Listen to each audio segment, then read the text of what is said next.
그 왕은 자기 마음대로 행하며 스스로 높여 모든 신보다 크다 하며 비상한 말로 신들의 신을 대적하며 형통하기를 분노하심이 그칠 때까지 하리니 이는 그 작정된 일을 반드시 이룰 것임이라.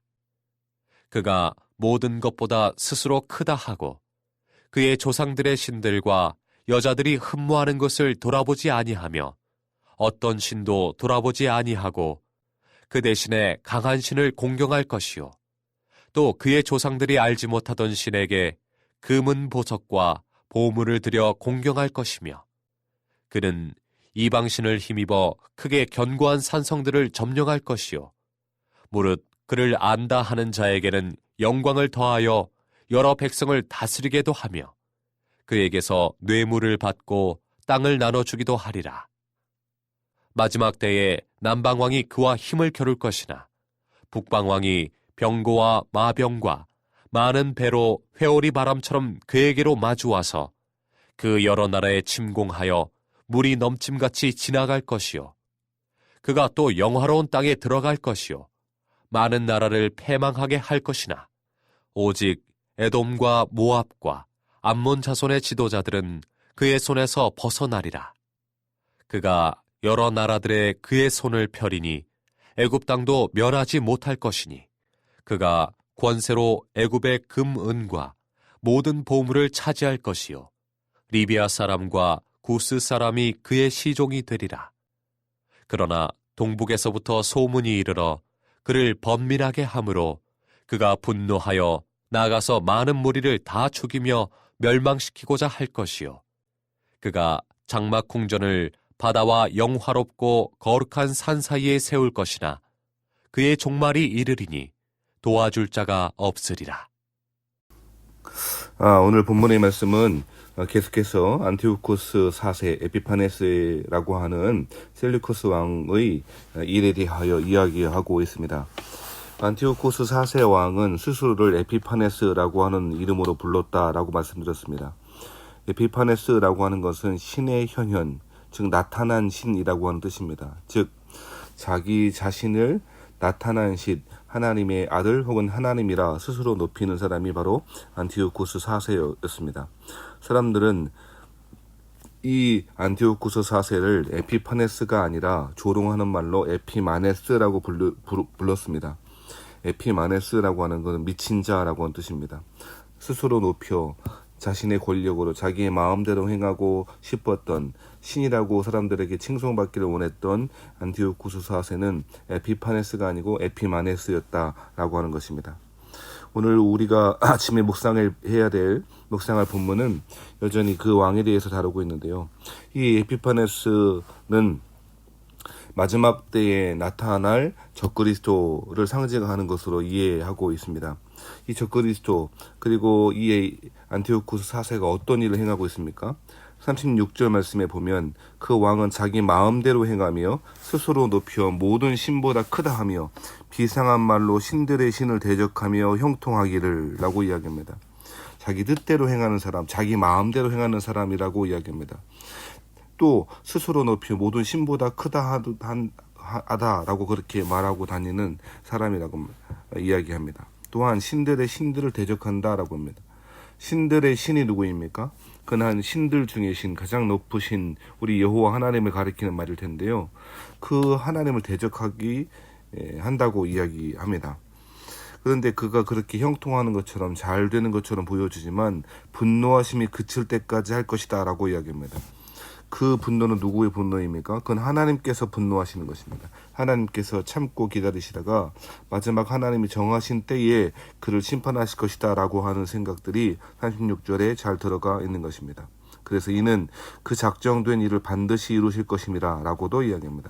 반드시 그는 심판받을 것이고 하나님이 정하신 때에 스스로 잘 높이고 형통하는 것 같지만 반드시 심판에 처해질 것이다 라고 이야기하고 있는 것입니다.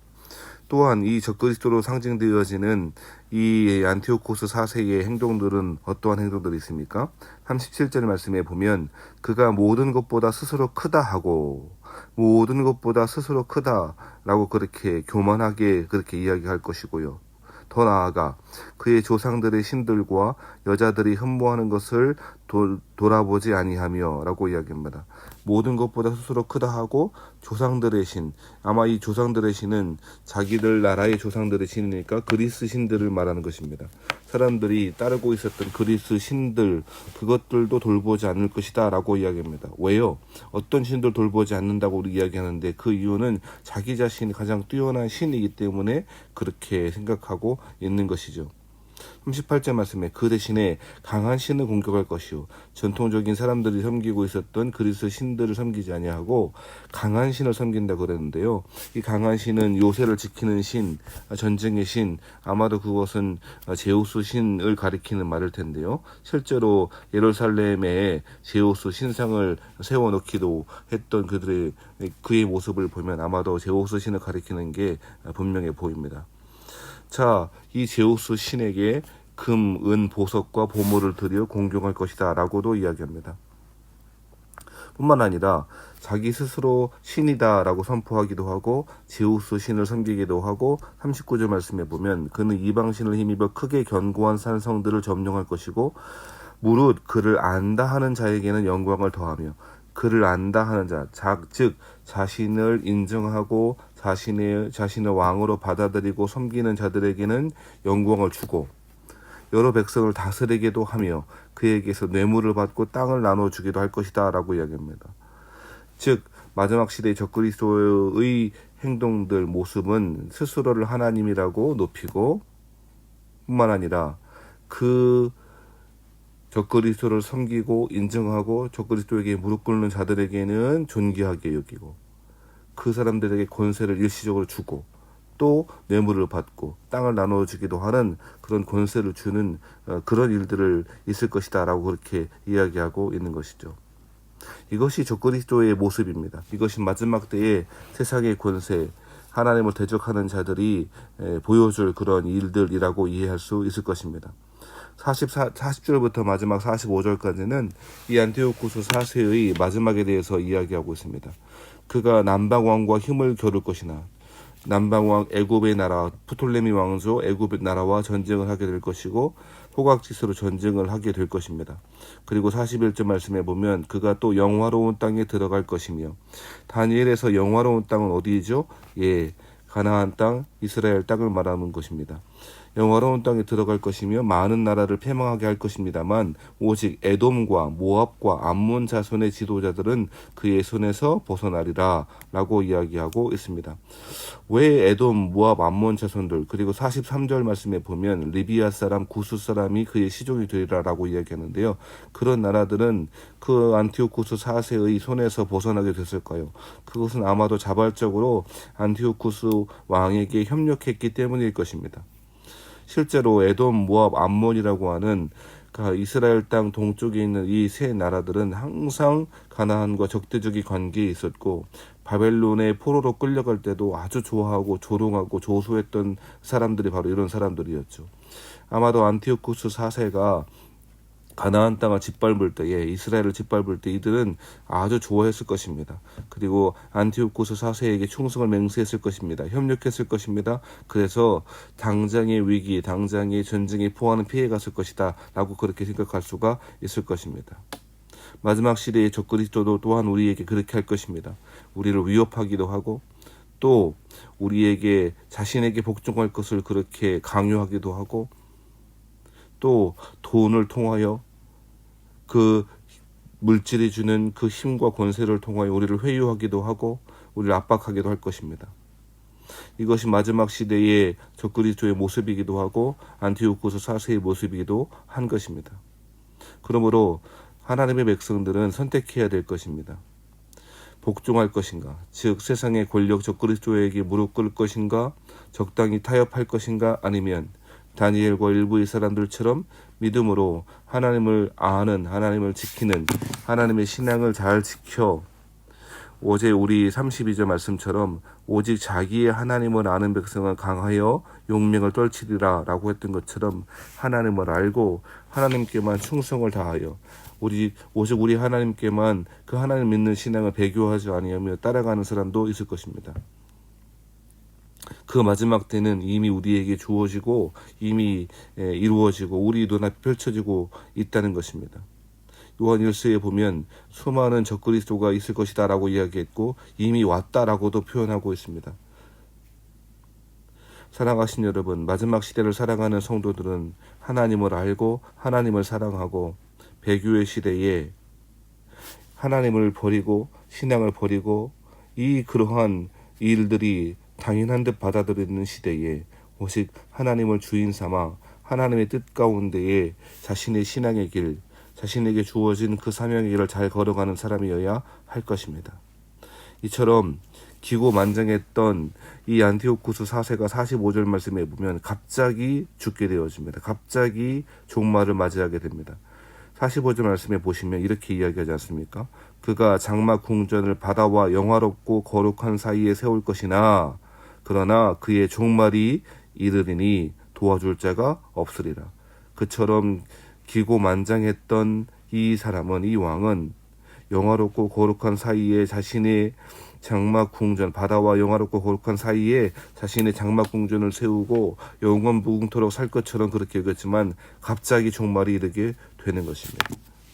사랑하신 여러분, 마지막 때를 준비하며 살아가는 것이 신자의 바른 지혜로운 태도일 것입니다.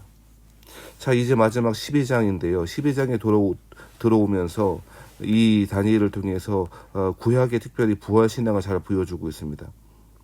12장 2절 말씀에 보면 땅의 티끌 가운데에서 자는 자 중에서 많은 사람이 깨어나 영생을 받는 자도 있겠고 수치를 당하여서 영원히 부끄러움 당할 자도 있을 것이며 라고 이야기합니다. 많은 사람들이 순교당하고 죽게 될 것입니다.